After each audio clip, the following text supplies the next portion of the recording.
Kuhlale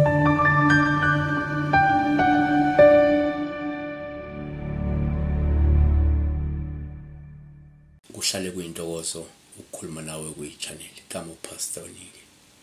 Siyafisa ukuthi sikuphendule ngesikhathi. Kodwa ke ngenxa yesikhathi esincane sinaso umuntu ubhizi ngezinye izinto kuba nzima ukuthi sikwazi ukukhuluma nawe. Sikuphendule noma ke siniphendule nonke. Kodwa kancane sizoniphendula. Ngase ngishiya inamba the reason why ngashiya inamba. Inamba ngayibekela ukuthi kube lula ukuthi uma ubona ukuthi ku-agent futhi awukwazi ukulinda ukuthola mhlawumbe lokho esingakucacisela ngako kwiphupho lakho uyakwazi ukufona. Ngaphinde ngakuveza futhi ukuthi ukufona akukase kwaba imali, uyafona nje wena ufake i-airtime bese iba enough lo wenza ama-minute bese ukhuluma nami ngikuphendule nje uma nginesikhathi. Yabo, so uthi nawe you have a responsibility ukuthi uma ubona ukuthi uzobhala ku-comment section then angibuyi thatha inamba ungifonele noma iphupho lakho lide kakhulu noma linama details amaningi senze inamba ke ungifonele ungangi-WhatsApp please. Sibheke iphupho likaNomfundo Mpondo uthi uma iHhashi likujaha ubaleka thi luphelwe ngamandla. So into ayibuza ubuza la uthi mojaha iHhashi usho ukuthini. So into yokuqala sithi thina uma ngenzeka uphuphe nje ubona iHhashi lithukuthele,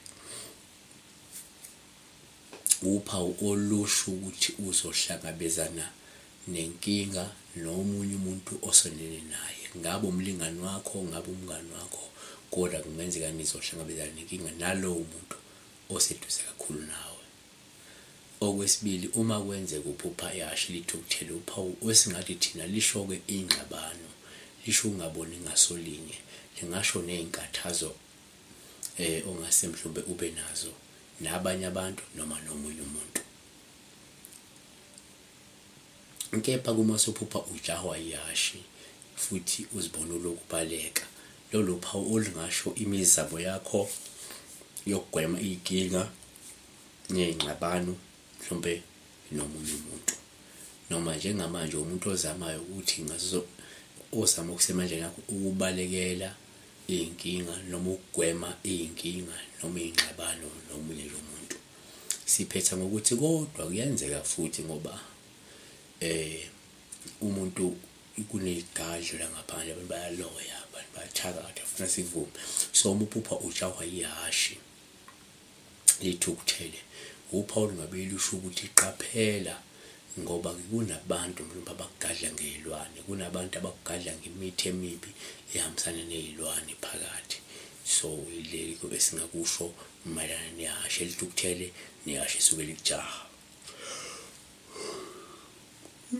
So besibheka nje iphupho likaNomfundo Mpondo, nawe ungabhala sizolibhekela kwiphupho sibe sikuphendule, kodwa futhi siyabaphendula abantu ngefoni. Ungafona ngikufone ungikuphendula, akunankinga, akudingi ukuthi ulinde ukuthi ngikuphendule la, ungangifonela.